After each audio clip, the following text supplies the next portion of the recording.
Hi friends, I'm Nicholas Acciani. Let's talk backstage.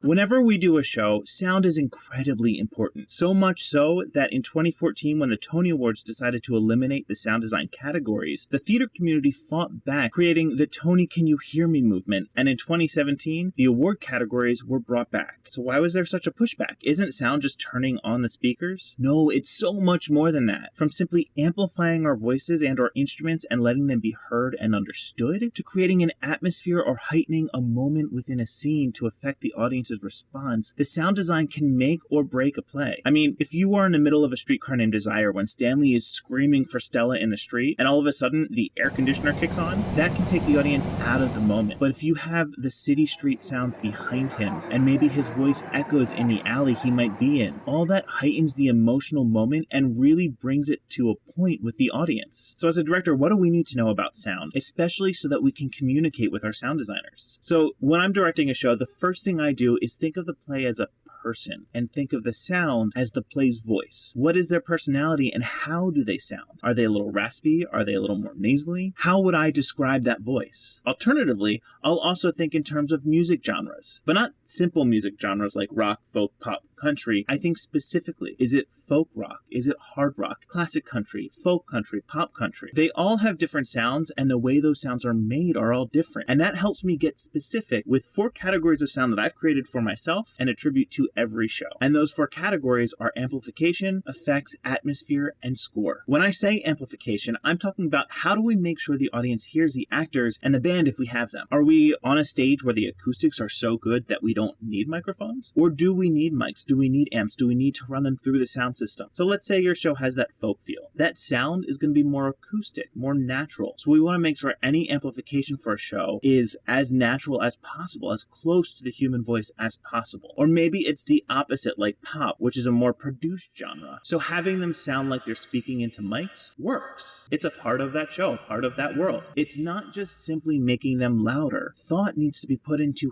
how they are being heard. And that leads into effects. If the amplification needs to be natural, so do the effects. If it needs to be more produced, so do the effects. Things like door knocks, offstage crashes, any kind of natural sound that can be done live by a human, should it be done live by a human, which is often the case. Or theater can be so abstract. Sometimes we don't have doors to knock on, so we don't always have the ability to do it live. So knowing the style and how those effects need to be heard, the same way that the voices need to be heard, is important because the sound designer is going to get you that effect. And there can be tens of thousands of versions on knocking on a door, or explosions, or doorbells. And yes, any old doorbell will get the point across. But the detail you give when you say, I need it to sound like someone is lightly tapping on a solid metal door, is going to sound a lot different than someone pounding on a hollow wood door. And both will sound different if you need them to sound as natural as possible, or if they need to sound cartoonish or faked. You may be doing a sci-fi epic and need a sound that doesn't exist in the world. But if you can give the overall sound of the show with what that specific noise needs to feel and accomplish in the scene, I mean, does it need to create anxiety or be a ray of hope, strike fear into the characters on stage and the audience? If you know all that, your designer will be able to create the perfect sound for that moment. And speaking of feelings, that leads me to atmosphere. Stop here for a moment and listen. What do you hear?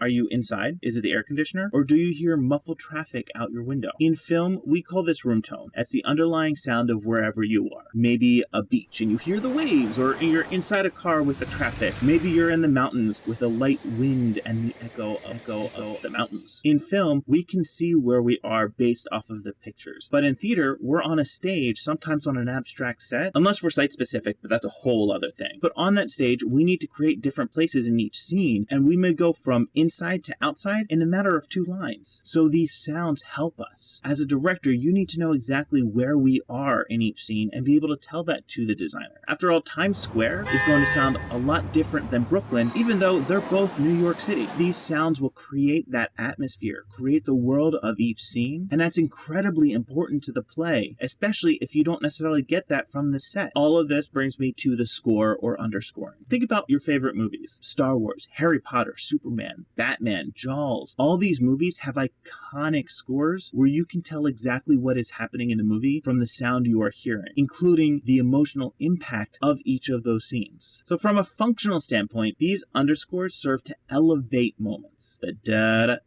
da-da, da-da-da-da-da-da-da. That from Jaws increases the tension the audience is feeling in conjunction with what they're watching each time it's played. The moments of big battles in movies always have epic music playing underneath them, increasing the energy of that scene. Music moves people, so why not use it in theater? A successful underscore will have thought put into it. Not just what instruments represent specific characters, yes that, but also what instruments make up the entire orchestra. Remember how I talked about genre earlier? A folk artist may just be on stage with a guitar, which looks a bit different than a rock band, which will have a guitar, a bass, and might be electronic, and drummers, maybe keys, and that looks a whole lot different than a classical orchestra. And they all have a different sound to them that is specific. But what about mixing genres? That can also be done with great effect. Maybe you're playing EDM music with a classical orchestra because you want that oddness, which I think is odd. I don't know, it might actually work. I haven't actually heard it yet. Or you're playing rock music using only preschool instruments because your show is about kids. It elevates your work to another level. It enhances the themes that you want to bring out in the show and lets the audience get attached to them and understand them better. So leaning into the creativity and artistry of the sound will add so much to the show. And knowing what you want the sound to do, how that voice is heard, and simply being able to attribute your show to a genre of music will help you speak the sound designer's language enough to give them the tools to create a unique sound design